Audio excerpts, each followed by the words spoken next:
Welcome to the RaceGuru Thunder Hour. I'm your co-host, Rich. Don't follow me on X, Maletto. Seriously, don't follow me on X. It's not really worth it. But someone you should follow on X is the man, the myth, the legend, behind the curtain, in front of the camera today, as always on the RaceGuru Thunder Hour, Sean Engel, who you can find on X at Sean E247. Remember, that's SEAN E247. Sean doesn't post a ton, but what he does post is pretty good stuff, I got to admit. So be sure to check him out over there. As always, the RaceGuru Thunder Hour is brought to you by the Elite Plus Network, all a part of the FantasyGuru.com website. Please head over to FantasyGuru.com. If you like this content or you're into football or want to check out the other sports, head over there. Check out the different packages we got. We have packages for everything and everybody. I challenge anyone to try to consume all the content on our website. Good luck. It's not possible. I tried. But if you can head over there it's not possible. You can try, but it's not possible.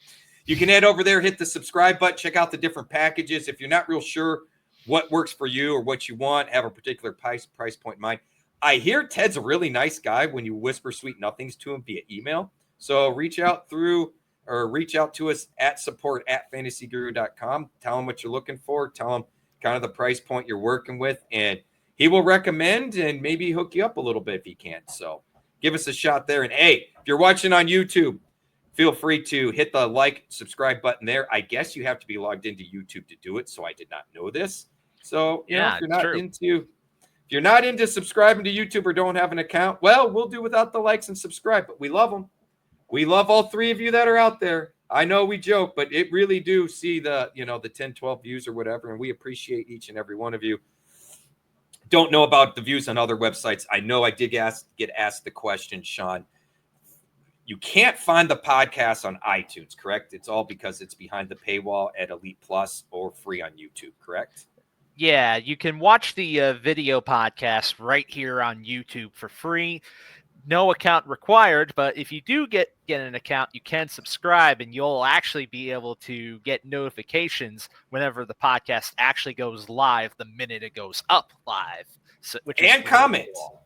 Yeah. And comment. So if you're mad at us and hate us, you can comment all the nasty stuff you want right there on the website. Or if you love us, I mean, hey, we'll take the love too. But if you do have an account, you can always comment. We welcome all the comments. Oh, absolutely. And as for the post on fantasyguru.com, because it's up on there too, you can also listen to the audio only version if you don't want to see our faces but still want to hear what we have to say too.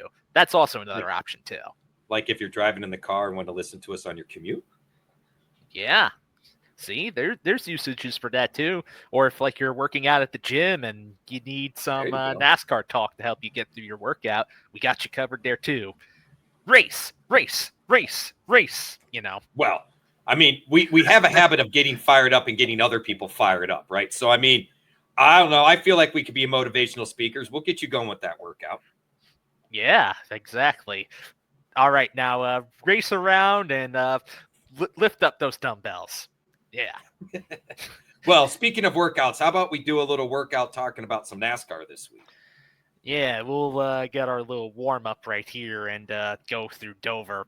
I mean, Dover, we had two races over the past weekend. We had an Xfinity Series race that seemed to show some promise with some of the action movement it was going to provide, but it got cut short due to rain, and rain was a storyline this whole weekend as it is. It canceled the Cup Series pre-race events on Saturday. It stopped the Xfinity race from going the full distance, but Connor Zilisch, he pulled it off again. He got another win on the ovals right there. This young man, what's funny to me is all the hype about SVG, and we'll probably talk a little bit about that later, the overhype and the seeding and all that. But Connor Zilisch has been able to hang with SVG on the road courses when they've been together, whether it's been Cup or Xfinity. Connor Zilisch has been just as good. And that is his background. He has more of a road racing background. He openly stated that he's not ruling out F1 as a goal. And never say never type of thing. But for this young man to take to the ovals as quick and as well as he has, and I don't want to downplay just the wins this year. he looked competitive last year in limited experience on both the on the oval tracks and, of course, the road races. I'm excited for this young man. My bigger fear for Zilich is he going to get up in Cup, accomplish what he wants to at Cup at a young age, and jump ship to Formula One? Props to him if he can do it. As a race fan, I wouldn't mind seeing it. You know, we've talked about the Andrettis and the Foyts over the years and how we kind of miss some of that. Kyle Larson does a little bit of it. But, you know, I'm sure we'll be talking about Connor Zilich in a double. I mean, I have a feeling we're going to be talking about Zilich in an IndyCar at some point for the Indy 500. If he's willing to, and I'm not going to say he's not qualified and can't do it in F1, because I'll be honest, Sean, I don't know that I have been as impressed with a driver at this age. And this includes Kyle Busch, who really at 16 years old was showing something within the truck series. Connor Zilich might be ahead of that curve. I mean, we've changed the rules. I say NASCAR's changed the rules as far as age, and you can drive on some of these bigger tracks. This young man is literally only 18 years old. Yeah, and you know what? Even during this race, it still was a bit of a statement because he ended up leading the most laps in the entire race too over Taylor Gray right there.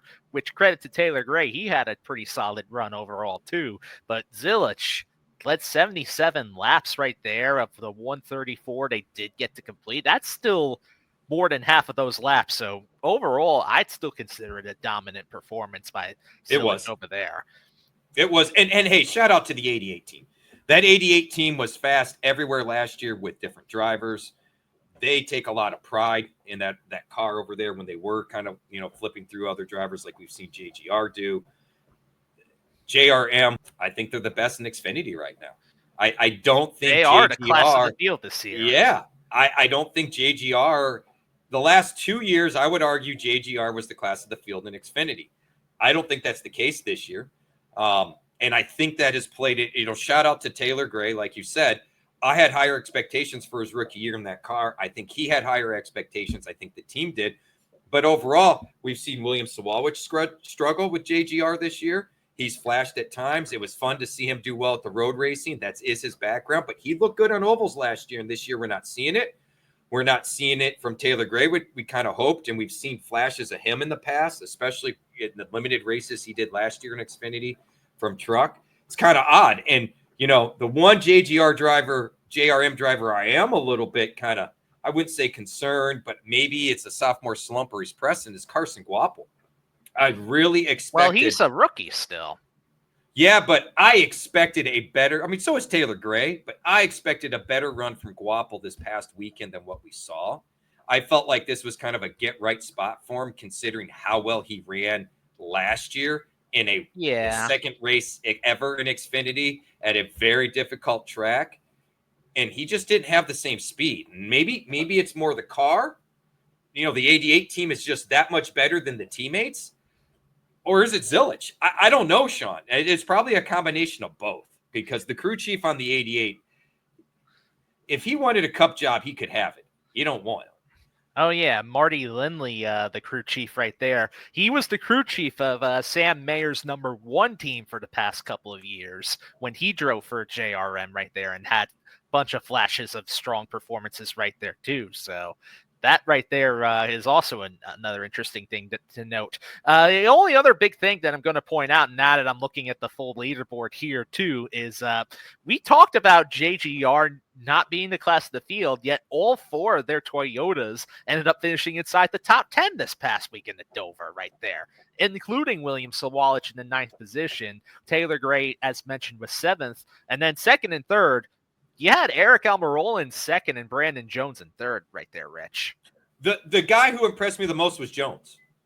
I expected a little bit more speed from Almirola because we've seen him hop in that car and really kind of school everybody. But shout out to Brandon Jones. This is about the 3rd or 4th race in a row, and I know he's a little bit better of a road racer than he gets credit for.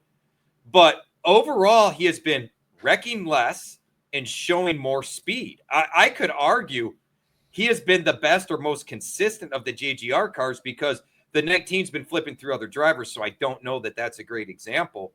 Whereas, Sawalwich has struggled, Gray has struggled, and Jones has been in the top 5, top 10, at least throughout races almost every week.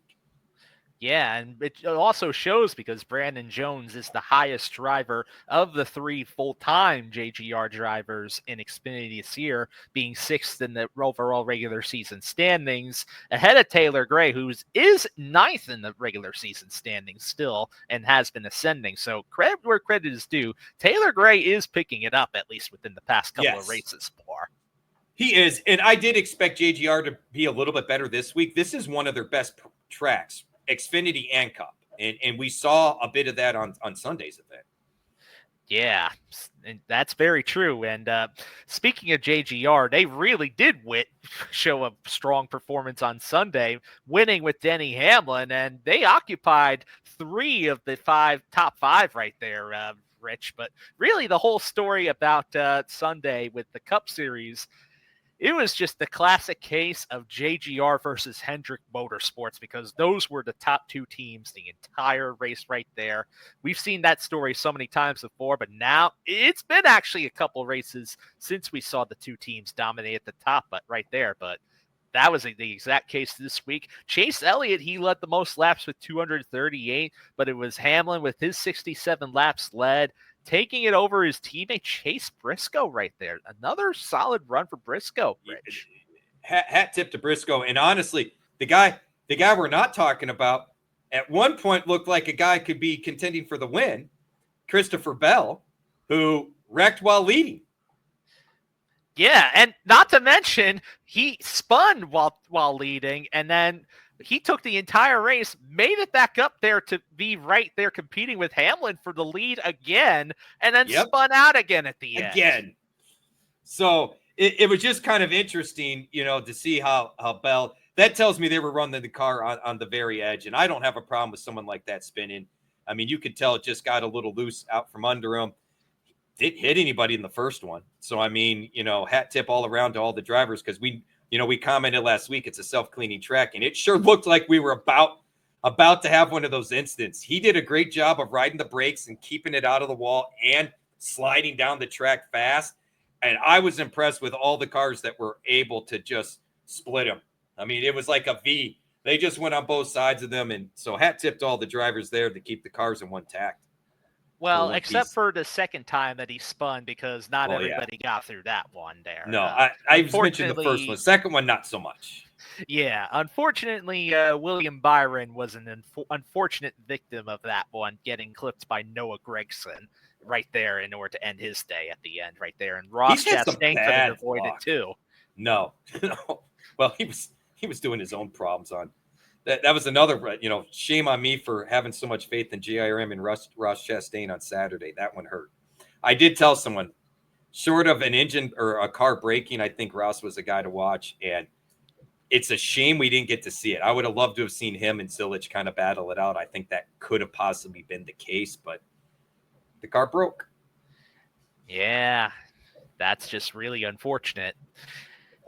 But, like I said, JGR versus Hendrick, they all occupied the top 6 positions right there, including a shout out right there to Alex Bowman finishing in 3rd. Kyle Larson finally broke through his slump a little bit and finished in the 4th position. And then, we rallied behind this name. Well, I certainly did last week. Ty Gibbs ended up finishing in the 5th position. I told you my excitement for him this past week was not unfounded. He paid off right there, too. And he also advanced in the in-season tournament as well. So he is in the finals alongside Ty freaking Dillon. I know. Crazy, right? Hey, we pushed Gibbs as a long shot bet and Bowman as a longer shot bet, and they finished 3rd and 5th. We've been saying for the last probably 4 weeks now, Sean, Gibbs has been trending the right way, been a solid road racer. We were both pushing him a bit for the Chicago race. You were definitely more on him this week, and not that I wasn't. I mean, I was all for a top 10 bet. We did bet him as a top 10, so we cashed on that. So that was nice to see. The young man's starting to put it together. So regardless of what his track history has been previously, I'm at the point we need to start looking at Ty Gibbs as a consistent top 10 driver at this point. Well, he's actually quietly re-entered the conversation to make the playoffs on points once again, right there, Rich. And even you look back towards his finishes this year, he's still maintaining a perfect top 15 streak since June 8th at Michigan. So that occupies about 7 races now with this weekend's race where he's finished at least top 15. I'm here for it. We need some of these young men to really start shooting into stardom, because we got another young group coming behind them. And if we're going to get rivalries and fill-ins and cheering and getting fans connected again, we need some of these and Ty has a personality. He speaks a little more freely than most. We need more of those personalities. So I'm here for it. And he's in top equipment. I mean, you don't want to be, and both the 54 and the 19 have made tremendous strides the last month. Not shocking. Briscoe, new driver. You kind of expect some growing pains.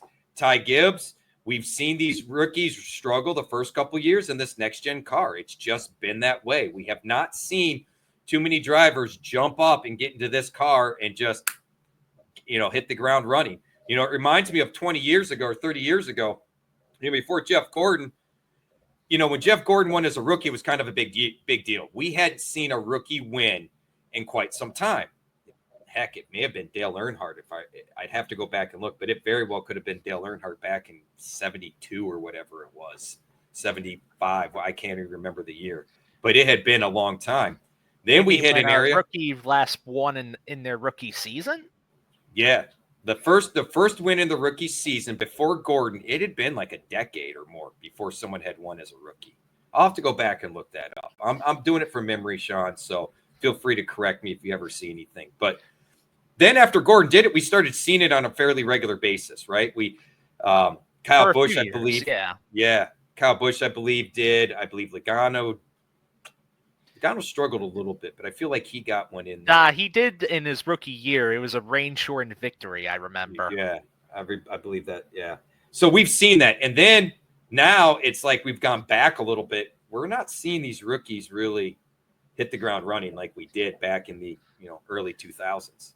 I can only think of technically, if you wanted to count it, SVG this year is recent, I guess you could say. Yes. But yes. The other one that was prominent that I remember was Cole Custer back in 2020 or 2021 when he went up there and just snuck off with the win at Kentucky. I forgot about that win by Custer. Because, I mean, we all talk about Kevin Harvick, right? Like I said, that group seemed to put the whole rookie, not ready kind of to rest. And then this new car has just kind of brought it back a little bit. And you're right. SVG, to your point, is kind of an anomaly. He ran quite a few Cup races. Oh, one more I forgot. Austin Cindric when he won the Daytona 500. Oh, that's right. I forgot. See, I thought that was his second year. He was a rookie when he won that, wasn't he? Yeah, he ran a couple of races beforehand, the season before, which I guess that he ran enough to make you think that if it was the old way that they declared rookies, he probably wouldn't be a rookie. But he technically was a rookie when he won the 500. Well, they got rid of the whole rookie stripe. Yeah, and to your point, there used to be a threshold, I think, of 5 or 6 races.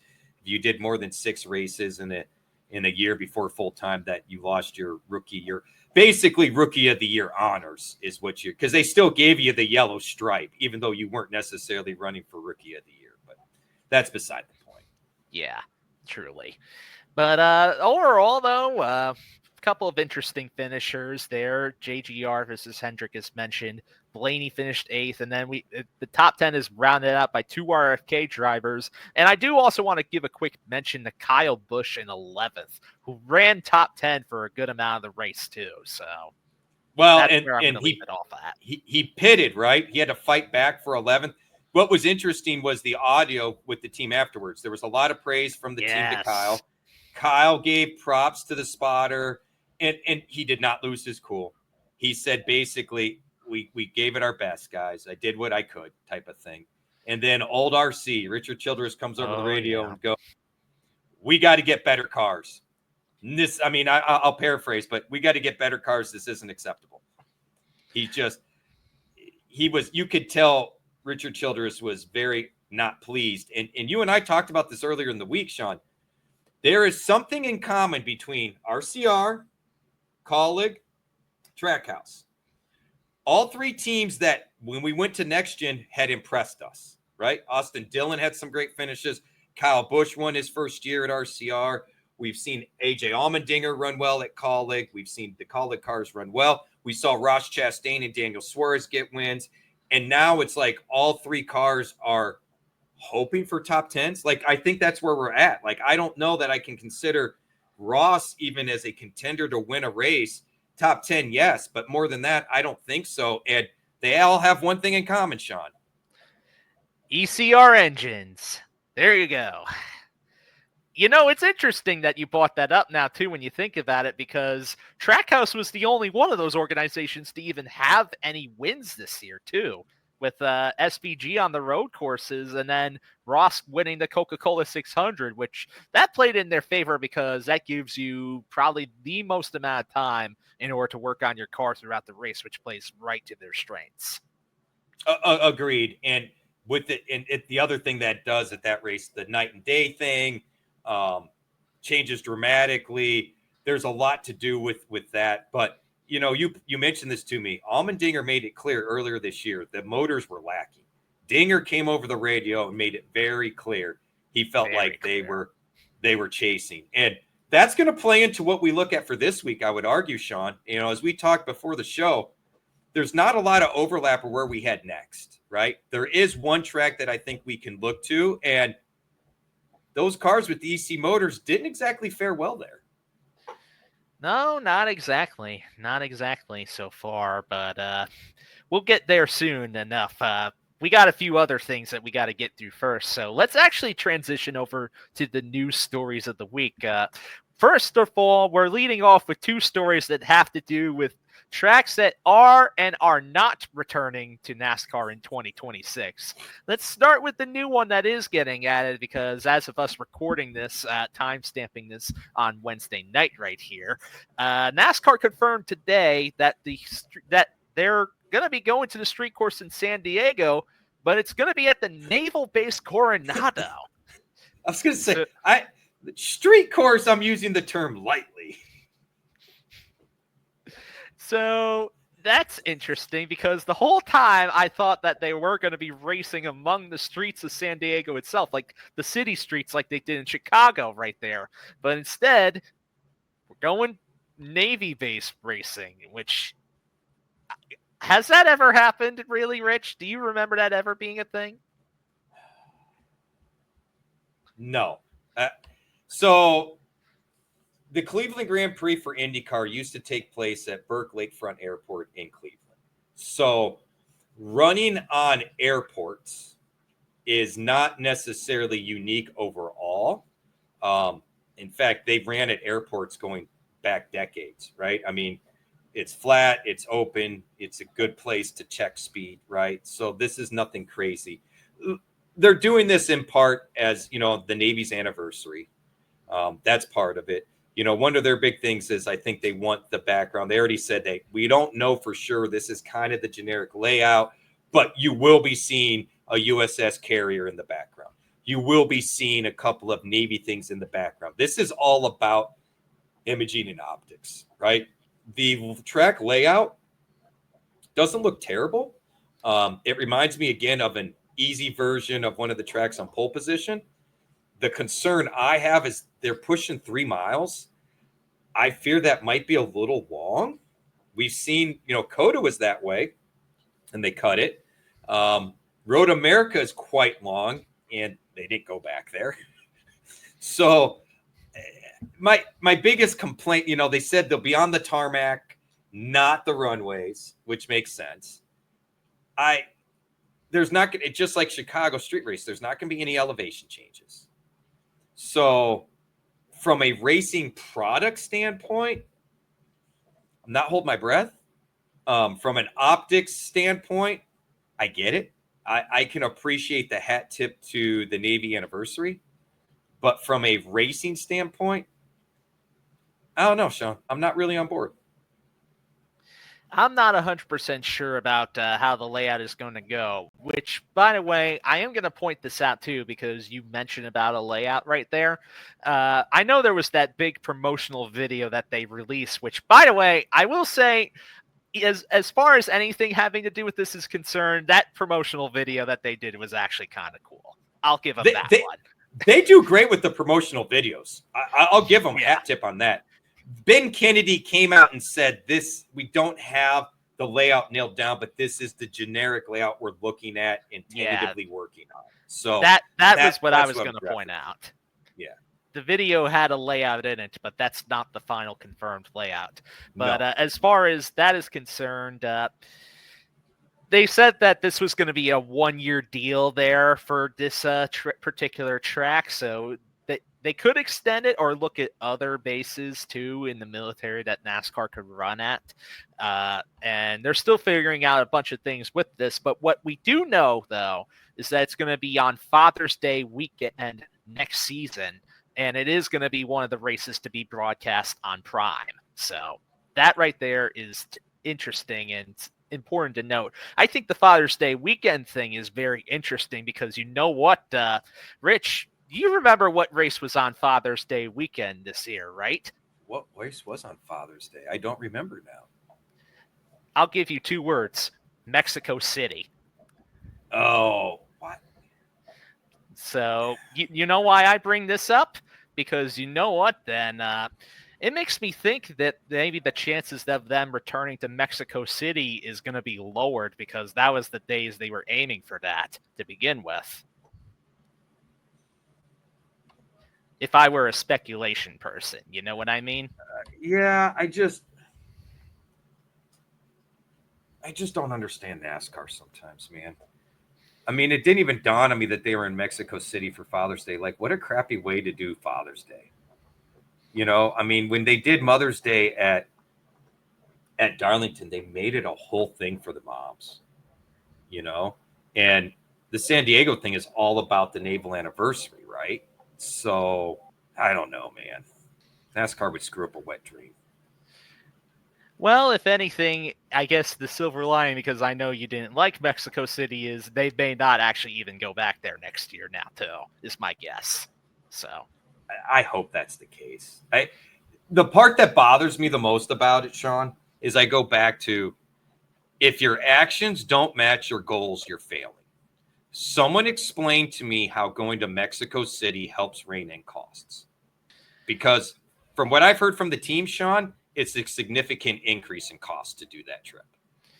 Yeah, I know from past reports, they said as far as them racing there again, it was completely up in the air, like a 50-50 chance. In my opinion, this lowers the chances because either what's happening is they're not going to go there or it's going to be in a different part of the calendar. It's one of 2 scenarios because it's not being in that same slot again because of this race now. Right, but I guess, all right, we know we're not doing the Chicago street race, so we assume that the San Diego is going to be kind of its replacement, not necessarily timing, but, you know, let's keep in mind how many road races we go to. We're at 7 at this point, 17% of the schedule, right? If you count the Roval. I think my math is right on that, Sean. I'm pretty sure that's what I counted. So, all right, if we don't do Chicago street race, we're all crossing our fingers saying, hey, we're good going to Chicago. Which, by the way, in case you were following our rundown, that was going to be our next story right there anyway, that NASCAR's not back in Chicago. So they already confirmed that they're not back in 2026 at Chicago. They're aiming for a 2027 return right there. So then I guess what I'm getting at, Sean, is if we don't go to Mexico City, I don't think NASCAR is getting rid of one of the road courses on the schedule. Would you agree with me? If they're not going to go to Mexico City, though, my whole guesswork was that I was speculating beforehand that they were going to probably maybe drop Mexico and Chicago and just replace it with San Diego, and my guess was going to be Chicagoland for the Chicago date. I feel like they want to have another road course in there. That's my concern. They, especially with SVG, I won't be shocked, Sean, if they figure out a way to add a road course to the schedule. Like, I'm not saying to make it the same as this year. I'm saying have an additional one that we go to 8 next year. Like, that wouldn't shock me with the way NASCAR is going. If I was to wager a guess, I'm gonna probably say that if they're gonna do any new road course, I'm gonna say maybe they might try for Montreal again. I could see that. That makes a lot of sense. Or is Canadian Tire, is that a road course up there? Or is that an oval? That is the course up there. You are correct. Okay. So, because I had heard that name get floated around. That makes some sense. I mean, they're not going to do Lime Rock for Cup. They're not going to do Portland for Cup. I doubt they do the one down in Atlanta for Cup because we already go to the Speedway twice, right? 4th of July at Road America was pretty great, but they're not going to do that. We already know that. It's such a shame because Road America is legitimately a great road course. It really is. I mean, and with the camping and everything up there by Lake Geneva, it really was an excellent 4th of July weekend. It really fit the motif. That said, I have no problem going to Daytona or Atlanta, excuse me, for the 4th of July like we talked about in the past. Yeah, but unless they're sticking another race in there, my guess is that Chicagoland is at least going to be back to fill in one of those 2 dates that are being taken out from Mexico and Chicago being gone. But see, my fear is we're going to lose a short track. Yeah, I think it's possible. Really, I do think it is possible. I will not be shocked if we lose a Bristol or Martinsville date. I'm going to wager probably Bristol is my guess. That's my guess, too. The Bristol Spring Race, I will not be shocked if they get rid of the Bristol Spring Race. Yeah, which in some ways I could totally see why they would do that, especially considering how many times that weekend in particular has been impacted by the weather, too. I mean, it's crazy. Well, they insist on I will never understand NASCAR's logic, okay? We can't control the weather, right? But what we can control is the time of year we go to these places. Bristol, Tennessee, Virginia, it's on the border there, is in the mountains. And I get it's not the Rocky Mountains, it's the Appalachian Mountains. So they're a little lower. But that still brings rain and snow through the spring. Like it's cold weather in that area during the spring. This isn't Memphis, where it's lowland, flat, a little further south. This is the northern part of Tennessee in the mountains. I've never understood why they insist on running Bristol in March and April. It makes zero sense to me. In my opinion, you know what would be a great day for Bristol? The last race before we go to Charlotte. That is a very short trip from Bristol to Charlotte. So if you want to talk about this long season we have for the teams, why not give them a couple of races where one is near home base and the other one is home base so they actually get a little bit of a break from the grind and the travel and being away from the family and stuff. Not to mention, by the time we get to that point in May, weather is great that time of year in the Bristol Mountains, Sean. But they won't do it. They'd rather do some sort of late West Coast spring to Texas, which, why are we not going to Texas in March? That makes a lot more sense to me, man. I guess because they're going to COTA at that time right now. Well, and that's fair. And COTA at that time of year is fair. But here again, we had no problem doing a West Coast swing of doing Vegas, Phoenix, Fontana. So what's wrong with doing COTA and following it up at the big track? Like, is it really, I guess maybe from a ticket sales standpoint, but people travel for racing. So I don't know. I could see folks being like, I'm doing a week vacation. I'm going to go do both races. COTA and then Texas the very next week. I could get behind that idea, actually. Or really thought about it before. Or if you're going to go to Mexico City, how about do it after Texas instead of Michigan? I mean, it just, there's all these, and I understand there's all these nuances to it, but I feel like they try to reinvent the wheel. And I don't know if it's because they're chasing certain regions, certain time of the year. But again, okay, it made sense when we went to Atlanta early in the season after Daytona. Short trip. It might be a little cooler, rainy, but it's the South, and 70, 80 degrees in Atlanta in January is not uncommon. So to go there in early March is not outlandish. Meanwhile, people go skiing in the Appalachian Mountains in March, but let's run a race up there. Like, the lack of logic just blows my mind, man. So I don't know. I'm with you, though. The street course of Chicago's gone. I think the replacement, i.e. not date, but style, they have another street course, even though it's on an airport, is San Diego. I would love to see Chicagoland come back. This car, as much as I dog this car, it's done so well on Charlotte historically has never put on great racing, and this car's put on great racing at Charlotte. We've seen it at Kansas. Chicagoland's very similar to that. So I'm all for to see this car at Chicagoland. I think we'll see a better race. I think people will get excited. And frankly, I think that people in Chicago will welcome the race at Chicagoland way more than they would shutting down all the streets of downtown Chicago for a bunch of us hillbilly rednecks. Yeah, there you go. But we'll see, because I know Ben Kennedy was saying that the full schedule should apparently be released within at least a few weeks or so, he was saying. They have it that close, huh? Right. Yeah. All right. So my guess is they're waiting on one or two more dates to be confirmed before releasing that. So that's where it stands with that. But let's get into a story where I want to know where you stand on this, because this actually affects the racing this week for the truck series. But McAnally Hilgerman Racing, they completely swapped the crews, and the crew chiefs included, for two of its teams right there. So the number 19 team, that's Daniel Hemrick's team, the crew chief for that and all their crew members are now going to the number 91 team of Jack Wood right there, Rich. So they're swapping crew chiefs and crew members right there.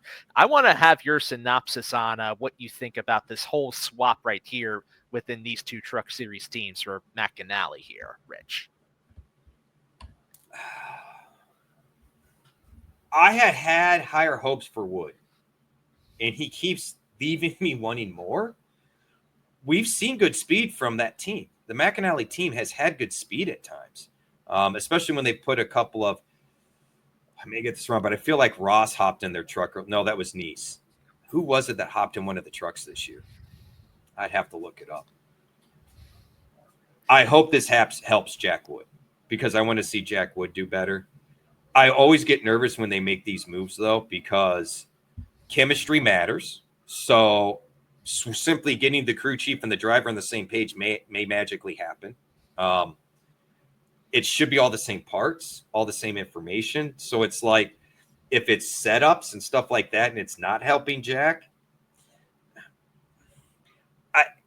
we have seen these switches work enough where I'm not going to doubt it, okay? At the same time, we've seen these switches do absolutely nothing enough where I'm not going to assume both teams are going to take a leap forward. But Jack Wood has flashed and just kind of disappears. So I can see why the team is going this route. Now, what do you think about the impact it might have for Daniel Hemrick's team, the 19 team? Hemrick is enough of a veteran, and I can see why they made this move. And this is where I say the crew chief could come into it. Hemrick doesn't need a young crew chief. He doesn't need a crew chief that knows how to mold a young driver. He needs a crew chief that can speak his language. And it's not like Hemrick has been lighting the world on fire, but he's been consistently a top 10 guy and consistently, one of the two of he and the what's the other? Is it 16? No, that's Collie. You mean the third team on the McAnally? Yes. That would be the 18 team of Tyler Ankrum. Ankrum. He's been the better of the two week to week. Ankrum at times have had more speed, but Hemrick, being Daniel Hemrick, just finds ways to finish races. So maybe this is more of a testament to testing out the team that Jack Wood was working with, because I don't think anyone has any doubts that Hemrick can be a winning driver in trucks, right? We've seen it. We've seen it. We've seen the speed with Ankrum. The 18 to the 19 have been very similar on speed when you watch them each week. They're not separated by much. Meanwhile, the 91, he's like all over the place. He's back here. He's over here. He is all over the place. Maybe it is Jack Wood. Maybe it's not the team. I think overall, I'm not expecting Hemrick to take a step back. Will I be shocked if that happens, given what we've seen with Jack Wood? No. But I think my expectation is I expect that McAnally, Heigelman are expecting Hemrick to do the same or better. And I think that's a fair expectation. True, because actually I remember there's 4 teams at McAnally right there too, but Jack Wood is the lowest. We forgot about Connor Mosak as well too. He's been full time. Oh, I don't count him because I feel like he's still cutting his teeth. And in all fair to Mosak, he's flashed. Like, he hasn't been the wild card of Jack Wood, but there are times he's been the best of the other 3, and other times he's making rookie mistakes. I will give Connor Mosak a little bit of a pass because I feel like he's still kind of doing this where it's almost like Jack Wood, it's time to get off the pot, bro. Yeah, there you go. Fair? So, yeah, because Wood's actually been the lowest performer of the 4 drivers this year, too. Mosak is, actually, Wood has a slightly better average finish than Mosak, but Mosak's actually gotten more stage points and finished a little bit higher overall in some races, too, that got him more points as well compared to Wood. But those 2, though, are definitely not where Hemrick and Ankrum are, though. And when I said Mosak does the bonehead rookie stuff, that's the DNFs he's getting.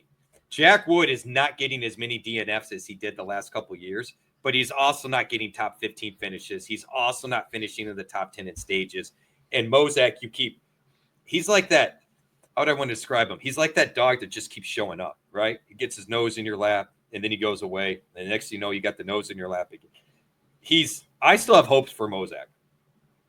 I really do. Jack Wood, Kyle Busch is the one that got him a ride, man. And that was how long ago? Because Kyle Busch hasn't owned the team in a few years. Jack, Kyle saw something in you, bro. I don't know if you're drinking on the side. I don't know if you're not in the weight room. I don't know if you're not in the sim. I don't know, but you aren't living up to expectations, bro. And I guess maybe that's where I am with Mosak. Mosak's kind of living up to expectations. You're expecting the growing pains, but like you said, stage points, some finishes. The average finishes, that's strictly related to DNFs. Yeah, truly, because even though Woods got Mosak beaten out in that particular stat, it's not by much there, Rich. It is really not by much. What are we talking, like 0.7 or something? Looking at the whole lineup here, Jack Woods is 19.3, while Mosak is 19.8. So 0.5. So exactly. 0.5. All right, what's this? Does Mosak have any top 10s? I think he's got at least 3.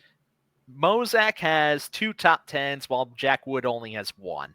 Okay. See, right there. That's what I'm saying. And I don't know if it gives you DNFs, but I'm willing to bet Mosak has probably 1 or 2 more DNFs than Wood does. It probably doesn't show you. They used to have that stat easy to find, and they don't anymore, which is a crying shame, but that's beside the point. I see that they both have exactly 1 DNF due to an accident, but that doesn't tell the whole story of all the races, though. No, because, I mean, who's to say you didn't rip off the front end, go 12 laps down, and go back out there and ride around, trying not to step on your woohoo. Yeah, and they have the same amount of top 20 finishes as well, too. Do they? But, of course, Mosak's got more top 10s. By only 1. Nah, it's only by 1. But I bet you be interesting to see. I'd have to go through and look at top 15s and top 20s. But here again, Mosak also doesn't have as long of a career. Jack Wood's been in the Truck Series for what, going on 4 years now? Looking over here, yeah, he's made starts in the Truck Series since 2021. Yeah. He only had 1 full-time season, it looks like, so far before this one, which was 2022 when he drove for GMS. So, and Mosak, is he even full-time this year? Mosak is full-time this year. Looking at Mosak right here, I'm just bringing his stats up here. This is his first full-time season. That's what I thought. I thought this was his first full-time season. So, and here again, eye test. I think Connors will look better on a week-to-week basis. I mean, I've even said in my articles, I want to be on Jack Wood, but every time I recommend him, he makes me look like a fool. So do what you want with him. Mozak, he's bit me a couple of times, but he's also made me look pretty savvy at other times. So Yeah. he gets a little love from me. All right, cool. I guess we'll use this as a segue to transition into this week's races right here, Rich, because we're getting up there in time a little bit. So let's get right on into it and preview Indianapolis and IRP. That's right. We got 2 tracks this week in the same state, in the same basic area right there. We better do a quick synopsis of news in that we are at Indianapolis. We hinted that there might be a challenge with open teams. But part of the news we buried was NASCAR changed the rules. Long story short, we don't have to worry about Front Row or 2311 not making the race. Yeah, because just to you know what? Good point, Rich, to bring this up.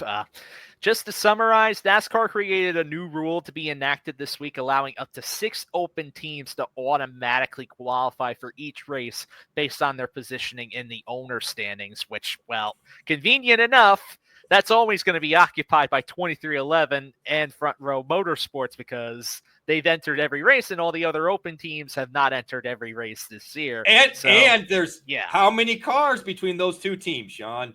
6. Exactly. Oh, 6 wow. What a freaking amazing. I'll leave it with this. If you follow the lawsuit and what's going on, it's all about harm being caused with this deal, without this deal. The biggest harm caused was no guarantee for these races, which meant Tyler Reddick could be on the move, Bubba Wallace could be on the move, Noah Gragson could be on the move, et cetera, et cetera. Not to say that would happen. Not saying that NASCAR did this to throw those teams a bone so they don't lose their drivers, but it sure makes NASCAR look better that these teams aren't harmed. The other point I'll throw out there, Sean, just to make it quick, I think NASCAR just devalued all of the charters without either intentionally doing it or without openly doing it, because I would argue now that the guaranteed racing spots is kind of null and void.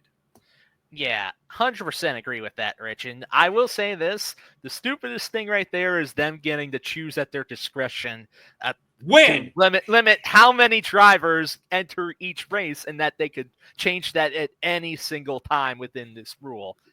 Absolutely stupid, Rich. Stupid. It's CYA for the lawsuit, man. That's all this is. And like I said, I don't know if they know they're devaluing the charters, but I think that's exactly what happened, because the whole value of the charters, you got the 10, 12, 15% bonus in the winnings, right? But it was the guaranteed starting spot. That's what got you sponsors. That's what got you drivers. So we could talk more about that later. If you want to discuss in Discord, please feel free to hit us up in Discord. I just wanted to mention that we do not have to worry about these guys making the race. They could cut a tire in practice or, in qualifying, smack the wall, get times disallowed. It's not going to matter. All 6 cars from 2311 in Front Row will be in this weekend's race.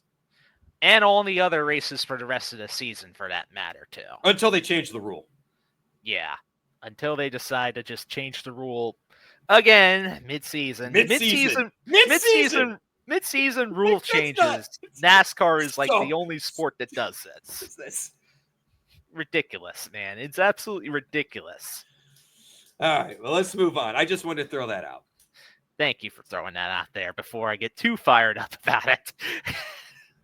Well, I knew we would get too fired up, so it's probably good we ran long on the other stuff, because we could talk an hour on the stupidity of all that, but let's move on. Oh, definitely. Indianapolis and IRP. 2 races in the same state right there, same general area as mentioned. So the Cup Series and the Xfinity Series are both racing at Indianapolis, while the trucks get IRP all to themselves right there, Rich. So love it. They get to go short track racing. The other 2 get the big oval right there. Honestly, this is how it should be, except I would argue Xfinity should be at IRP. I wouldn't mind seeing Xfinity at IRP too. Every once in a while, maybe even alternate between the 2. I'd be down for that. Here's where I'm coming from. The big track, it's the ambiance, it's the Aurora, right? It's Indianapolis. So, in my opinion, to save it for the big boys, so to speak, I think would do it justice. I think it gets watered down. And quite frankly, since you and I talked about it off air before, because I was actually watching the 1992 Indianapolis 500, They changed the apron, changed the track, blah, blah, blah. They've made the track more narrow. I would argue it's ruined both open wheel and stock car racing at the track, that the track was way more racy, Indianapolis, when the apron was there. So I would just love to see the Xfinity guys not be there overall. I love the fact that we can be at one regional area, like you said. I mean, drive time between the tracks is, I think, a half hour, 40 minutes, without a bunch of traffic. So someone like Ross Chastain, who's going to drive the trucks and the Cup, no big deal. He can easily get to and from both places. Helicopter, no helicopter can be done. We don't have a lot of venues where we can do this, but I love it. Indiana is known for basketball and racing, as far as I know. That's in corn. That's what it's always been to me. They're going to cross over this weekend in the Cup Series, right, Rich? Do you hear about that? No, I did not. Oh, basically they're crossing over in the fact that Pascal Siakam is driving the pace car this weekend in the Cup race. Oh, I didn't know that. That's pretty cool. Oh, that's cool. Well, good deal. Good to know that. So I'm all for it. I like IRP. I love that Lucas Oil lets us call it IRP instead of OLORP or whatever, O'Reilly, how they renamed it. So hat tip to Lucas Oil for letting us refer to as Lucas Oil Indianapolis Raceway Park and IRP. I'm looking forward to the trucks. It's short track racing, man. I don't know if Ty Majeski will dominate like he did last time, but we're going short track racing. And then we get, like you said, the other cars, it's the big track. I mean, you don't get much bigger than Indianapolis. Oh, yeah. Every driver wants to win at Indy some way, somehow, some form. Whether it's the big oval or the road course, drivers just want to say that they've won at Indianapolis. It's a big deal, man. I mean, what race car driver in this country didn't grow up and wanting to drive at Indy in some way, shape, or form? I mean, Jeff Gordon always had a dream of driving the Indy 500. We've heard from Kyle Busch and Kyle Larson, who's gotten to be able to do that. Tony Stewart. Indianapolis Motor Speedway is an icon. It is an iconic venue in motorsports. That's why shame on F1 for doing what they did. But whatever, we'll have the Indy 500 still. True. Very true. But let's start actually diving into the actual races itself right here. So as far as DFS is concerned, we should probably maybe approach this race like we did. You mentioned that there was a track that we can probably lean on a little bit for this week's race. Let's mention it here. It's Pocono Raceway that we were referring to earlier right there, because it's a big track just like Indianapolis, long straightaways right there. So really, there are some characteristics there, even though they're not the exact same track. Some of the same strategies that have been done at Pocono, having some dominators perhaps right there, maybe looking for place differential through attrition in drivers and teams that will be able to make some pit strategy calls right there. Those are the things that we kind of have to watch for this week right there. So having a nice, well-rounded lineup, having maybe a driver or two dominate and compete for the win, I think that's the way to go for DFS this weekend. And as far as betting is concerned, maybe you want to spread that around a little bit too, even though you have some of your favorites that are expected to be right in the mix for the win. Wouldn't you say, Rich? I think so. I think we absolutely want to approach it like we did Pocono. One, I do think fuel mileage will be a story. We saw that at Pocono. Pocono and Indy are the only venues I can think of, when, like we talked about, that have long, flat straightaways. When I say long, I mean long. Nowhere else has long drag strip straightaways like we see at Pocono and Indianapolis. Let's not forget, Pocono Turn 2 is meant to mimic the turns at Indianapolis. The difference is you leave Turn 2 there at Pocono, you don't have another turn right behind it. Turn 1 at Indy is followed up very shortly by Turn 2. Turn 3 followed up by Turn 4. So it's a little different, but the exit of 4, the exit of 2, very similar. You got to have the horsepower, and that's what we were alluding to earlier with the ECR motors. The worst thing you can be is under horsepower if you're going to Pocono and Indianapolis, because you have to carry that high speed down the straightaways. That said, that can play into better fuel mileage if you're a little soft in the engine department. Michigan's always fuel mileage. Pocono usually is. Indy always has that element to it. I liked how you said the pit strategy and attrition. Absolutely. That's where I think the gems are going to be is finding the place differentials. However, I don't think we can just blindly chase somebody that has a bad qualifying session or something like that. I think to your point, Sean, we need to chase the drivers that are good at working their way through the field, good with track changes, and good on pit strategy. Indy and Pocono are one of the few places that NASCAR goes to where they can pit under green and not go a lap down. That's important because you're going to see a lot of teams that don't need stage points. They're going to short pit before the stage breaks for track position because they know they can pit and not go a lap down. Provided that they're close enough to the leader, though. That's the big difference. Yes, that is the difference. That's the big difference between doing that at a track like this compared to a road course where the road courses have even wider gaps than even some of these tracks. And they have it nailed down. You'll hear them talk about, they know when they're, say, 45 seconds ahead of the leader. That's about the breaking point, if I remember correctly, or 55 seconds, that they can come down pit road and avoid going a lap down. Outside of that, and here's the other thing, Indy has a very narrow pit road. The entrance isn't all that gnarly, but pit road itself is very tight. That's another reason you're going to see teams that want a short pit because they don't want to be on pit road when it's crowded. We will see. I will make a bet, Sean. We will see at least one pit road incident this week where cars actually touch, spin out. Something will happen on pit road this week. Book it. Oh, I could totally believe that. Whether that's going to be on pit road itself or somebody trying to enter pit road, because we've seen both in the past right there, Rich. Well, that entrance is so far back, but I mean, when you come off 4, if you don't tell the car behind you, you get run over. But you'll see them. You know we're going to see people smoke them as they hit the commitment line. Oh, definitely right there, Rich. Have to agree with you on that. But now that we basically set the basic stage right there, how about we get into the list of the part-timers and the notables right here? So we got ourselves 3 races. This is our first time having a full weekend slate of races in a couple of weeks since the trucks are finally back in school right there. But yeah. Speaking of the trucks, do you want to read off our little trucks list right there, Rich? You got it. Brent Cruz, number 1 Tricon. Don't sleep on this guy. He's a very young, talented driver. Look out. Jason Alexander, 02 Young's Motorsports truck. Cody Dennison, number 2 Rome Brothers Racing. I love when they do that.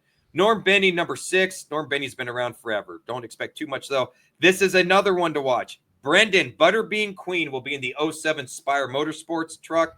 I still like Cruz a bit more because it's Tricon, but don't sleep on him. And I love Corey Day, the number 7 Spire Motorsports machine. Corey Day is a heck of a dirt racer. He's fun to watch. We have already seen him do well in multiple vehicles. Jordan Anderson, number 20 Young's Motorsports. Alan Waller, number 22 Rome Brothers Racing. Greg Van Alst, number 35 in Greg Van Alst Motorsports. Ross Chastain will be heading over to the little track in the number 44 Nice Motorsports machine. Luke Fenhouse is back for the number 66 Thor Sport Racing machine, and he ran well here last year, so don't lose sight of that. Number 74 is to be determined with Mike Harmon Racing. I do not have that name for you yet.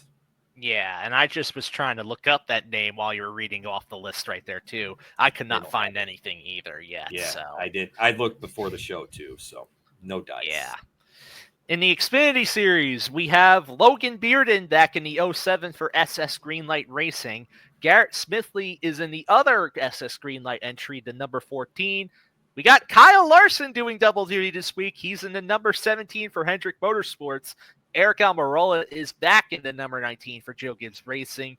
We have Catherine Legg in the number 32 for Jordan Anderson Racing. David Starr in the first of the 2 Joey Gase Motorsports entries, the number 35. Mason Massey is in the number 45 for Alpha Prime Racing. Joey Gase is in the other Joey Gase Motorsports entry this week, the number 53. Leland Honeyman is in the number 70 for Cope Family Racing. Dawson Cram is in the number 74 for Mike Harmon Racing. And then Josh Bilicki is back with DGM Racing once again in the number 91. So, Cup Series. Cup Series. Oh, go ahead. Go ahead. All right, we got Jesse Love, number 62 Beard Motorsports. Josh Bilicki doing double duty in number 66 Garage 66 machine. Catherine Legg also doing double duty in the 78 Live Fast Motorsports. I do kind of like Legg a little bit in the 32 Jordan Anderson machine on Saturday, Sean. I think, as someone who's driven Indy before, Jordan Anderson equipment is not top notch, but it's not bottom tier either. So I could see her being somebody that people are looking to fade when, she qualifies mid-20s, near the 30s. I could take a shot with her.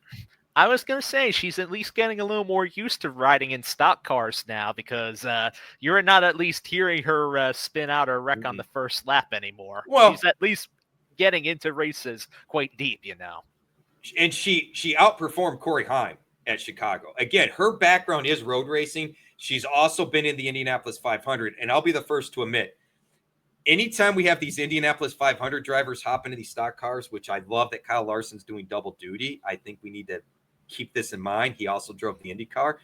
There's something to being able to take a very fast other type of race car on this same venue and log laps when nobody else can.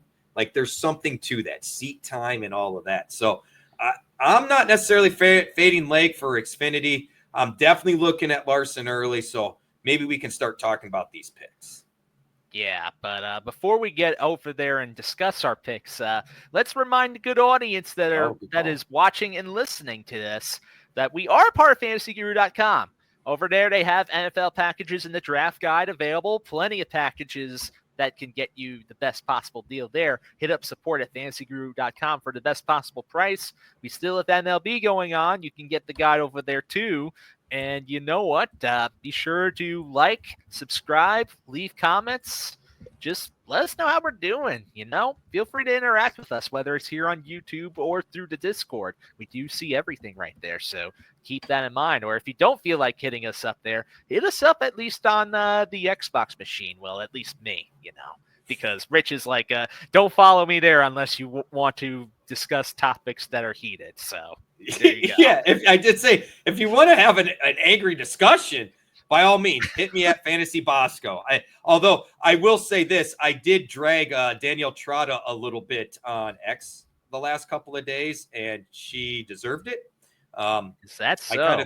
I threw some shade at Larry Mack. I will paraphrase Sean. I asked Grok to tell me how popular Ms. Trotta's comments were, which she said the playoffs are better, NASCAR is better with the playoffs. That's what people want. When I first asked Grok, it was 20-1 negative to positive comments. This morning I checked in again, and it was up to 28-1. So I was pretty proud about standing up for Mr. Mark Martin, who I completely agree with, and was a little frustrated that NASCAR media wants to continue to thump the drum that most of us find to be hideous. Well, that was certainly quite something right there. Oh, man. I don't know the full gist of everything that's going on. I'll probably catch up with that soon after the show is done. So I'm just going to leave it all to you with that one and just leave myself in with these picks for this week's race. So while Rich can hardly contain himself right there. I enjoyed it. To this. All I said was, hey, Grok, let me know the breakdown because I don't think her comment's as popular as she thinks. I was right. Oh, shocker. Well, there you go. Getting into our top price picks to watch right there. Basically, we got ourselves a few driver picks right there. This is another week that I'm going to be splitting my picks as well, but based on whatever site is on. So I'll actually go. How about you start us off with this, Rich, since you're bursting at the seams right here? I just had fun with it. I'm not going to lie, man. It was kind of fun to egg her on. Look, I can't get away from Denny Hamlin, Ryan Blaney, or Kyle Larson. I can't. Track history here, speed recently. Blaney's the only Penske car that's showing consistent speed, in my opinion. Hamlin's up front every week. He runs well here. He's been running well. And I go back. Kyle Larson's doing double duty, Indy 500. Finally kind of got out of the slump a little bit. They know they need to start trending in the right direction. I have no problem looking at Reddick or Bell. Quite frankly, JGR should be very good here. Reddick has had solid history here, and they need a good run. And like I said, they don't have to worry about qualifying. But right now, I'm looking at Hamlin, Blaney, Larson, and that may be chalky chalk, but that's where I'm at. I think I'm on the same lines with some of those picks right there because I also am leading off with Denny Hamlin right here. I think this is Denny's been looking great so far this season. He's the first of 4 wins after winning at Dover the past weekend. And he's shown some pretty positive results at the bigger tracks before, too. I mean, we've talked about how successful he's been at Pocono in the past. And as far as Indy is concerned, he's led laps before at this track. So I think he's going to be a factor. But then I also have Chase Elliott, who really, I like it. If you want to talk about drivers that have been very consistent on the big tracks in the next gen car, nobody has been more consistent on 2.5 mile intermediate tracks between Pocono and Indy than Chase Elliott. 5 races at this type of track between both Pocono and Indy. He's the only driver to have top 10s in all of those races, and he has 1 win as well, too. So he's going to be a factor, especially since that 9 team's been very hot lately on speed. And then the split pick right here, give me Christopher Bell for DraftKings in particular, because I think his price on DK in particular is kind of undervalued right there for C. Bell. And he's also showcased some positive results at Indy in the past and finished 4th in last year's race.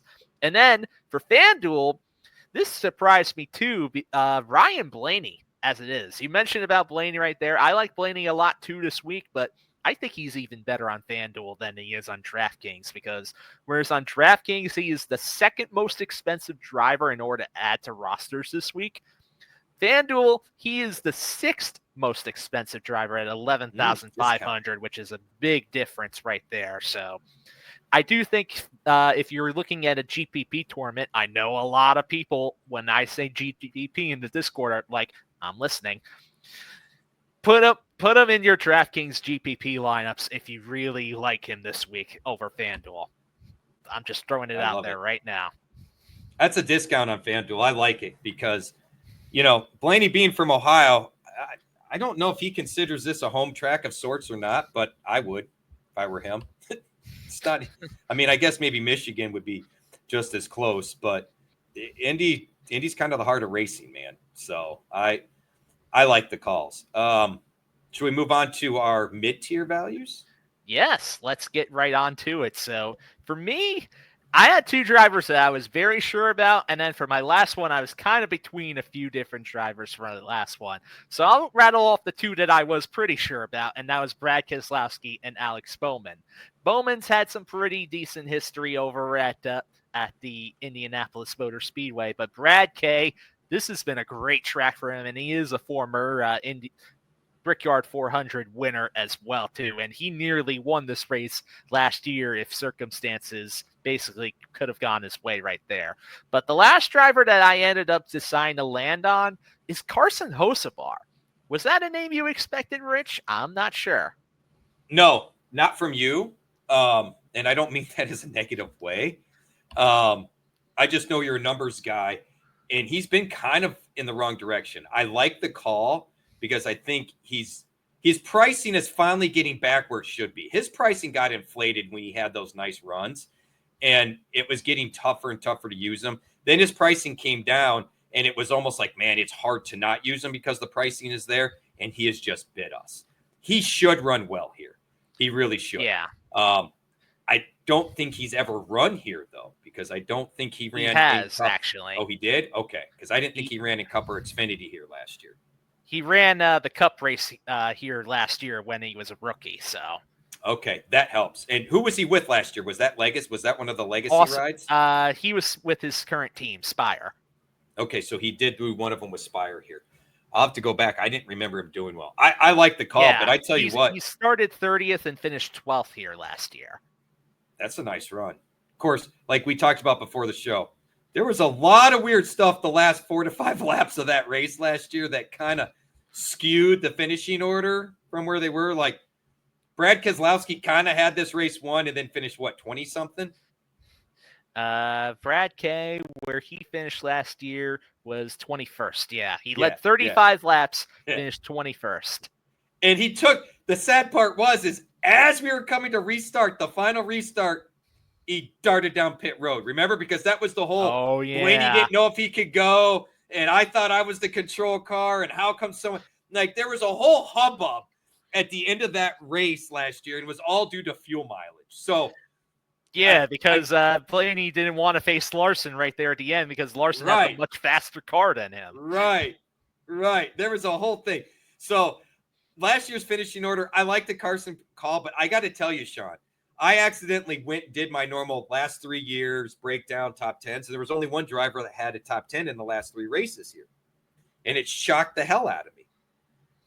Well, I went back and looked. We ran in 2019 at IMS, 2020. Then we didn't. We ran the Grand Prix course in 21, 22, and 23. And then last year we were back at the big track. So the data is skewed a little bit because old car, new car. But we know this driver's been good in the new car. It's Bubba Wallace for me. I'm right with you on Alex Bowman. I'm right with you on Brad Keselowski. I knew those were 2 guys based on where I saw the pricing, knowing what I know about Hendrick, knowing what I know about those 2 drivers. I'm with you. I felt very confident going that route. But when I started looking at the numbers, Bubba's got 2 top 5s, 3 top 10s in the last 3. Now, I understand that's 19, 20, 24. But Reddick ran well here last year. Bubba clearly ran well here last year. Give me some Bubba Wallace. I think he's a discount. I'm not against the call. He finally got himself a good finish last week at Dover, which was another top 10 run. And when I was talking about drivers that I was between for that last slot, I ended up going with Josefar because I think he's the sneaky play. But Wallace was on that list of drivers that I was considering right there in order to take that spot instead. So I'm kind of with you on that one, Rich. Well, I want to talk about our sleepers because I got to tell you, I'm a little excited to tell you about one of mine because I don't think you see it coming. Oh yeah, well, tell me about it, Rich. Tell me what you got. All right, I don't think John Hunter Nemechek is going to be a shock to you. No, it Legacy, is not. Yeah, exactly. Legacy. We've been talking him up the last few weeks. This one might. Riley Herbst. Interesting, but I have not been on. Go ahead. I was going to say. I'm not against that call either because I do remember about this that he did win in the Xfinity Series. Dominated. In his last appearance there. Dominated. Average running position. Too. Yeah, he was with JGR, don't get me wrong. But average running position of 2.9. Led a pile of laps. Had a bunch of fastest laps. Now, it's different equipment, but Riley Herbst, Sean, ever since you brought him up, what was it, Mexico City or the week before? Yeah, probably was Mexico. I've been watching him a little bit, and he has quietly snuck into the top 15, top 17 in mid-race, actively raced his way to these spots. The fact that he's got to have more confidence here after last year. After the way he performed in the Xfinity car, the fact that the team's showing a little bit of speed, he doesn't have to worry about qualifying with the new rules. I got to tell you, I think he's kind of sneaky at his price point, and he hasn't typically qualified well. So I'm kind of in on Riley Herbst this week. The last spot, I'm a little torn. My gut shot is saying SVG because he did okay last year here at the Xfinity race. Nothing super impressive, but he did all right. Road racers tend to do okay at this oval compared to other ovals. It's flat, 90-degree turns. It's a big rounded rectangle. His teammates have run well here.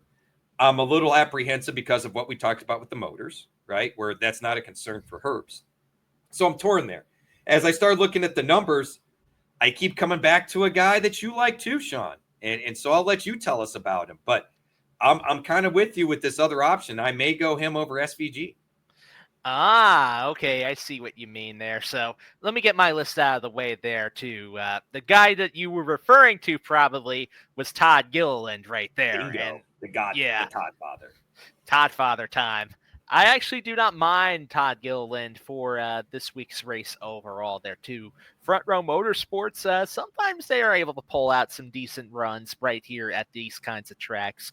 And Todd Gilliland last year, he ended up finishing in the 6th position and even led one lap after starting 24th. So I do think that there is room for Todd in order to have another similar result this week overall too. And you look back towards his results at the 2.5 mile tracks of Pocono and Indy, 5 races at this kind of racing, and about, I'm looking over here. 4 of those times he scored positive place differential. So that right there already put me on the radar, considering that how cheap he is this week on DraftKings at 5,300.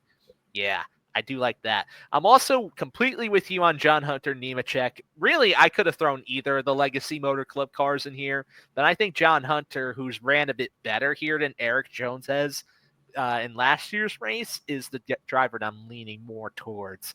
And then we talked about the ECR Engines drivers.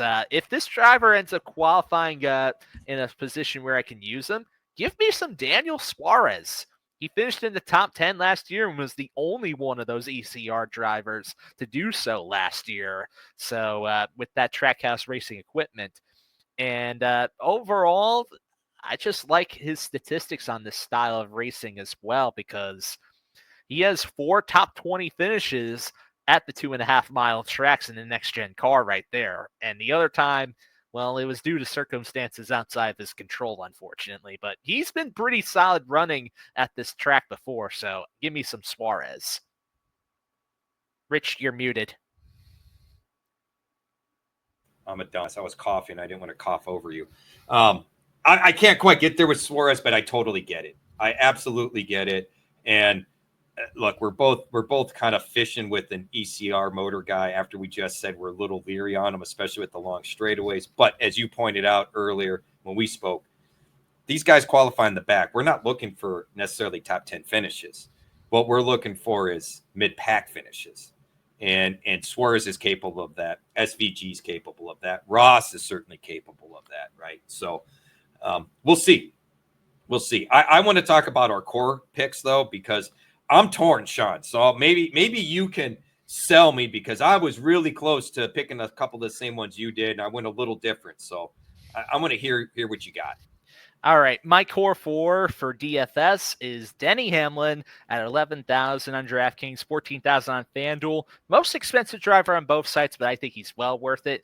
Give me Chase Elliott at 10,000 on DraftKings and 12,000 on FanDuel. That 9 team is way too hot lately in order for me to ignore on this kind of track where Elliott's been pretty good at the past.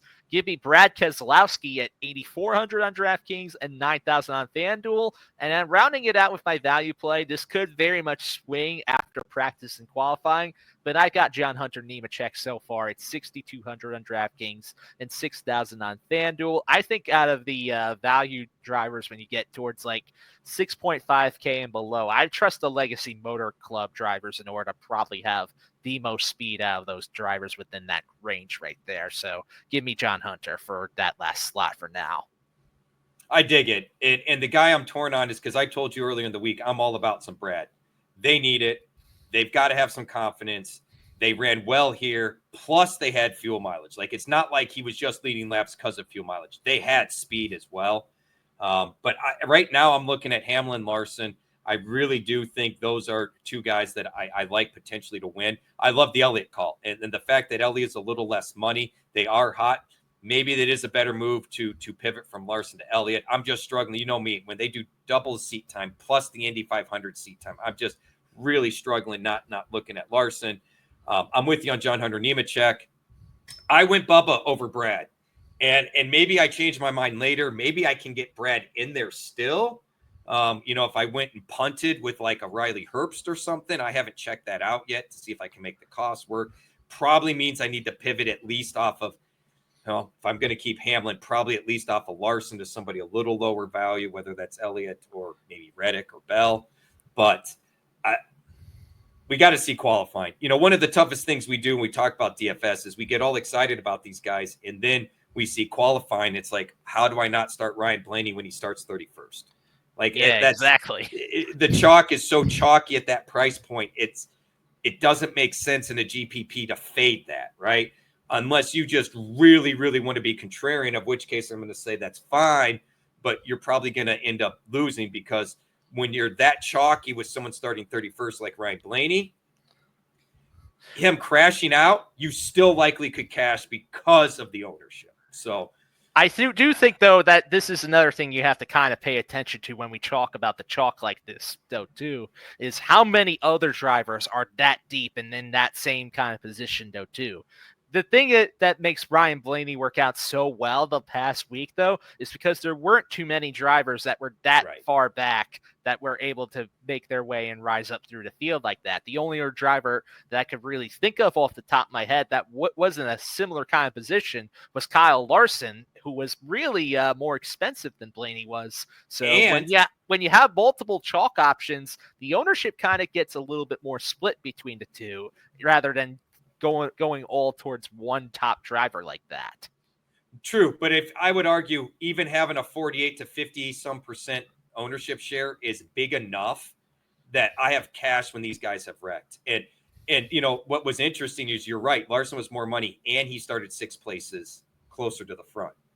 So, you know, the fact that Larson beat Blaney by 3 positions, Blaney still got more points because of the place differential, right? So although Mark warned us last week about chasing too much of the place differential, and I think people got caught. They got caught with Hocevar. They got caught with Ricky worked out well. Ross Chastain was the other notable one I could think of that people got caught. But otherwise, a lot of them kind of they didn't like you said, they didn't make their way like Blaney did. So it will matter. I think I'm with you, Sean. I think the ECR motors are probably the weak motor will show up more for qualifying than it will for the race. Yeah, I do think that there's a chance that we could see that happen again too, but we got to pay close attention to how things shake out on Saturday right there through pre-race events. Well, actually, wait, I believe practice is Friday and then qualifying itself is Saturday too. I think they separated them out this week. So. I have it right here handy for you, Sean, because I was working on it. So, Xfinity and Cup practice is Friday, and then it's all trucks. And then Saturday is Xfinity and Cup qualifying with the Xfinity race at 4:30 p.m. I want to throw this out for Xfinity DFS. That is a pretty late start, in my opinion, for a part of the country that is known to get flash thunderstorms out of nowhere in the middle of the heat of the day. Indy's big. If they lose the track, what they mean by that is it rains, they got to completely go through and dry the track. It's all of an hour and a half from the time the rain stops till we go racing again, at least.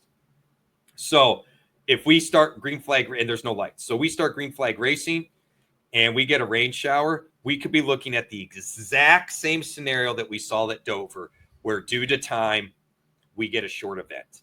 And with it only being 160 laps, I believe, Sean, it may be less than that. Let me look here. I had that handy as well. 100 laps. With it only being 100 laps, an official race is at 50. So once we get to 50 laps, if the rains and the heavens open up, it may be all she wrote. So I'm being very leery of, again, the place differential will matter, Sean, but it's going to be based on who pits and who doesn't pit when the rain comes, if that happens. Yeah, so got to be aware of that too, and maybe also think about making a lineup or two as if the race was only going to be maybe halfway right there too. Right. I just find it weird. No lights, 4:30 p.m. green flag drop. I don't know, man. Maybe I'm Chicken Little. Seems dicey. Well, I could say if you ever get worried about things like that, that only just gives me leeway in order to maybe make another lineup based on that contrarian strategy and see how well it does too, and throw that into a lower price contest maybe. Well, another way to handle it, I like to hedge with bets, Sean. How do you feel about bets? Yeah, I like myself some bets right there. Oh, yeah, we got ourselves winners for our core fours right there. How about we talk about that now, Rich? What do you got for us here? Larson and Hamlin both at 5-1.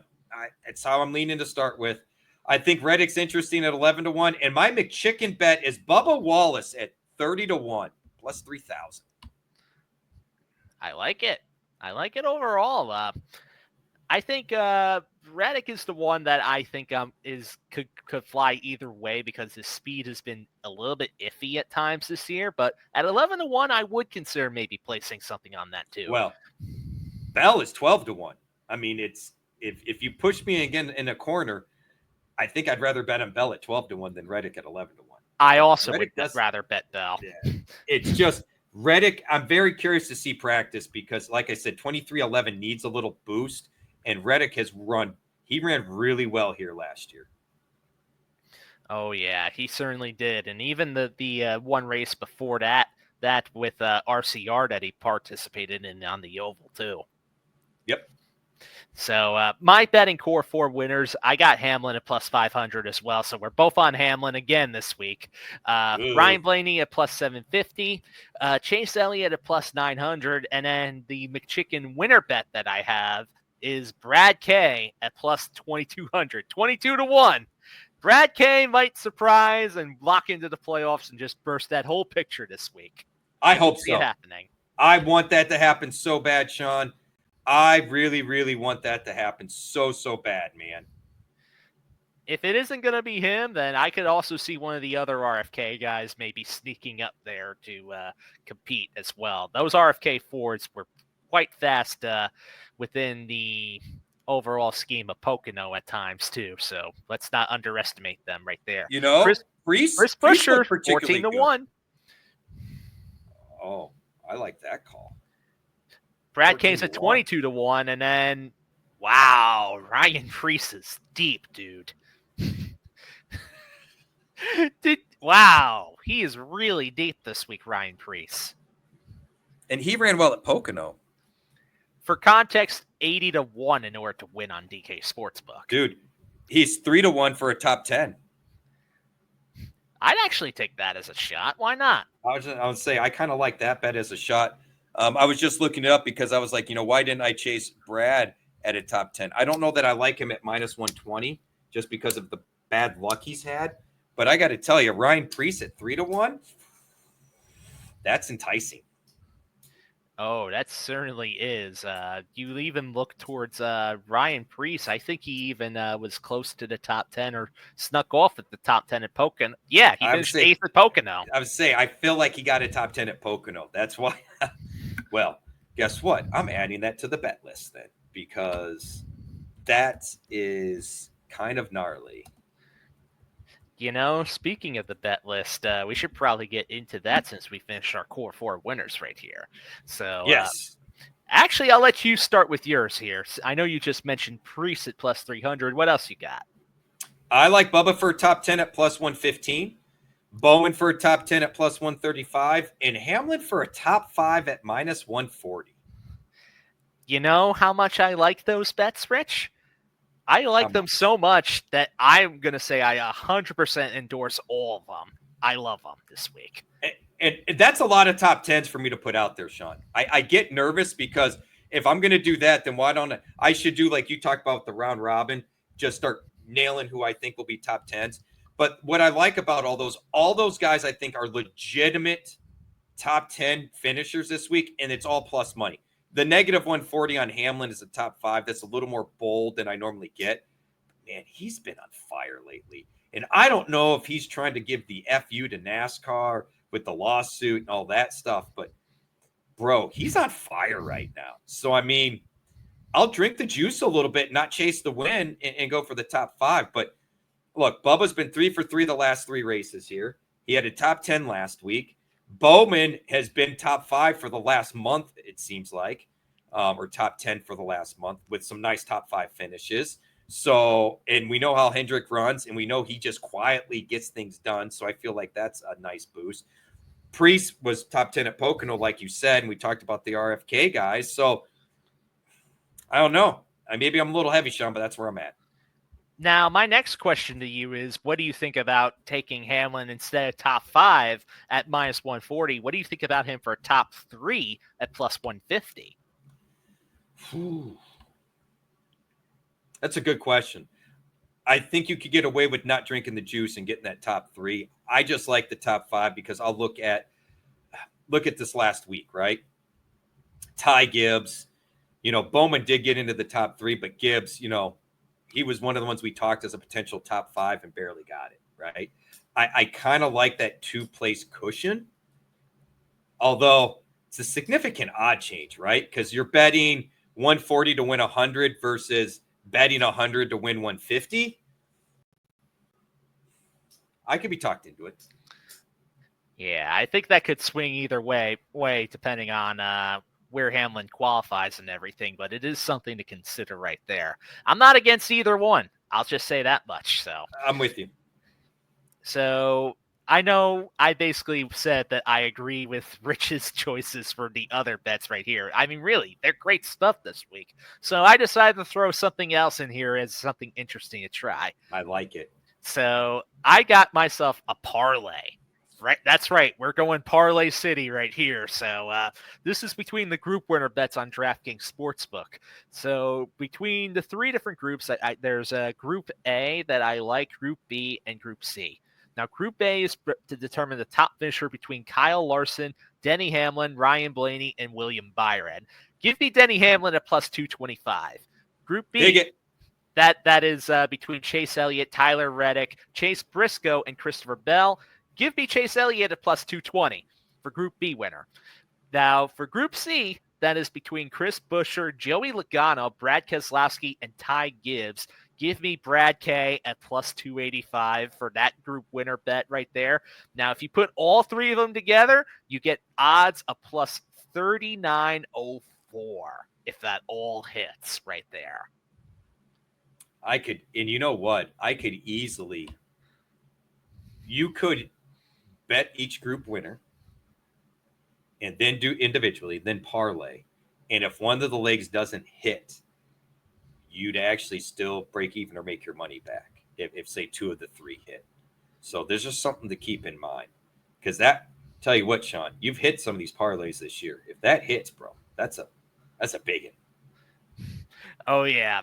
I'm just going to say right now that I'm going to clip this and throw it on next week if it hits right at the top of the show right here. Right towards the beginning of the show or top of the show. If that parlay hits, I'm going to clip that and play back the clip and be like, I told you, everybody. I told you this might happen. A $10 bet pays $390, Sean. I mean, not a whole lot of money you have to wager to, not that we chase a lot of parlays at Fantasy Guru, but that one's kind of fun. I'm not going to lie. I really think there's a pretty realistic chance this one can hit, too. I don't disagree. I mean, the Chase versus Chase has me concerned in Group B just because Briscoe has been so good lately and JGR has been so good at this track. So I could totally bet your parlay and then to hedge, maybe do a single one leg, not a parlay, but a one item bet with Briscoe just as a hedge or something like that. I'm kind of really with you on 3K. I know the other guys are going to be knocking on that door with the others in that list, especially Buescher and Logano. But I got to tell you, Sean, I'm not impressed with Logano lately. And it's not my hate for Joey. Where has their speed gone? Yeah, where has their speed gone? So I really like this parlay, Sean. I don't normally do parlays, but I really kind of like this parlay. And I'll say this, to your point, Rich, if you liked Chase Briscoe instead of Chase Elliott, Briscoe is at even deeper odds than Elliott right there actually. So now, if you stick him in the parlay instead of Elliott. So I'm not saying you do that. Like I said, it just the one, there's always a little bit of that uneasy feeling. That uneasy feeling for me is I'm with you on Elliott, but damn it, Briscoe keeps haunting me because I can't seem to really embrace it. And now for the 2 or 3 weeks in a row, it's been all right, now the race speed's matching the qualifying speed. I need to stop having a blind spot here for the 19. That's where I'm at. Yeah, just to tell you, if you put Briscoe in instead of Elliott, it goes from 3904 to 4467 as the parlay odds. That's a pretty big swing, actually. Interesting. I'm not saying do that, though. I'm not. I am with you on the Elliott love. His dad's run well here. He's run well here. Hendrick runs well here. It's, gosh darn it, if anyone's run better than Hendrick at this track over the recent memory, it's Joe Gibbs. Briscoe's with Joe Gibbs. And I did not expect Briscoe to be as competitive as he was against Elliott at Dover. I really didn't. And I certainly didn't have Briscoe being that competitive at Sonoma. Oh, definitely not for sure. Just another thing that I was going to mention real quick, speaking of the parlay too, I almost wanted to throw something in for Group D as well, but I could not make up my mind between Carson Hocevar and Bubba Wallace to win that group. Oh, that's tough. He burns me. I'm going to go Bubba. He burns me every time I pick him, but if you do that, let me tell you what the odds are going to be now if you Jesus. parlay all of it. It That is would be plus nice. 14,514. So I could bet $1 and win $140 is what you're saying. $145 and like 16 Change. cents or something like that. Interesting. All right. Well, that's all we got, Sean. At least that's all I have. Do you have any final thoughts? And we'll round it up and put a bow on it. A Chevy bow, if you will. Yeah, bow tie. I guess it means we're picking a bow tie in order to win as the manufacturer this week, Rich? No, I'm not going that far. Because we're both on Hamlin, which means we should be betting on the Yodas. So when we're both on the same guy and you didn't go Larson, if you went Larson and I went Larson, it'd be a different conversation. I know I neither of us almost really considered it, though. I know, almost I'm did. sure. And neither of us like to chase back-to-back winners, but I got to tell you, Sean, there is a little something different with Denny Hamlin right now, man. And I don't know exactly what it is, but they're clicking. They're getting it done. So I don't want to do that. But, hey, if you want to discuss with us and you want to give us your thoughts, please head over to fantasyguru.com. Click subscribe. Check it out. You can get all our content with the all-in MVP package. That gets you everything but football and baseball. Yeah, it gets you access to all our Discord channels, the betting and DFS. We love to talk race and we love to talk stories in there. So please feel free to come to the Discord and chat with us. We'd love to do it. Outside of that, I'm not a huge fan of this track for NASCAR, even though it's my home track, and I have a soft spot for IMS, Indianapolis Motor Speedway, Sean. I'm excited for the weekend. Dover is usually an exciting race. It was kind of a disappointing race. So maybe the fact I'm not expecting for much at IMS will get a good one we did last year. Last year's IMS race was pretty phenomenal between all the storylines and the fuel and everything else. I expect it to be similar. I expect us all to be sweating both our bets and our DFS plays. I know I almost broke the TV last year watching. So I'm looking forward to this weekend. Sean, what do you got? Yeah, I'm just hoping that we get ourselves another exciting race at Indy. Hopefully it won't end with another finish line controversy with them not calling a caution when they should have at the time, or going through endless restarts like they did last year. I mean, I'm not going to forget last year when they took like 30 plus seconds to call the caution for Ryan Preece being stopped on the track right there. Well, and if I remember correctly, it was this race last year where you said on this show, can we not have a controversy happen with one of our crown jewel events? Last year was so fun when it came to that. Absolutely thrilling and riveting. I am just absolutely ecstatic.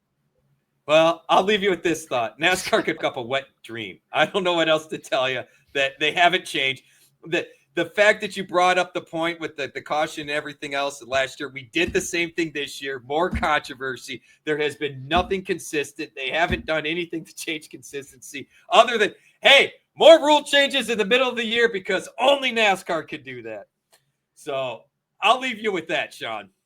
Yeah, fair enough. Let's just end the show right here. On behalf of FantasyGuru.com and the V Plus Network, I am Rich Maletto. Do not follow me on X at Fantasy Bosco. Please do follow Sean on X at SeanE247. That's SeanE247.